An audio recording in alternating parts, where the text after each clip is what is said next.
This is one of those things that you probably don't think much about. The reflective paint that goes on highways. But there's a shortage of the key ingredient that makes it reflect light, and that could be a problem for New Mexico's highways and drivers. News 13's Caitlin McCarthy is live at Unser and Ladera with the story. Jessica, this road has recently been restriped with that reflective paint. The DOT says it's taking the bull by the horns and trying to be proactive.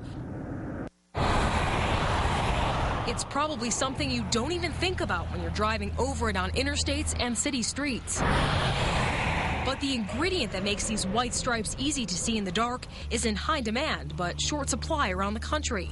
The company that makes it shut down for a while and is just getting back to business. At the moment, it's not an issue at all, but it could be down the line. DOT Communications Director Mark Slimp says they do have supplies in stock to keep the roads striped, but they're preparing for a possible shortage, so they're weighing the options. One is to paint the stripes thinner. The downside is that if we paint on a little bit thinner and it doesn't last as long, we have to pay for the labor. Slimp said even if the paint is thinner, he doesn't believe it will be a driving hazard.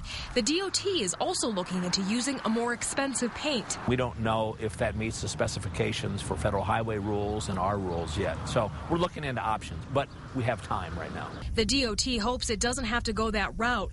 Slimp says the department can shift around money in their operating budget to cover the extra cost if it needs to. It probably won't have any bearing at all to the taxpayer.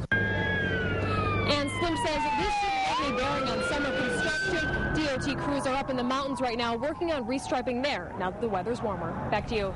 Okay, Caitlin, in Washington State, road crews had to stop work for several weeks due to the shortage.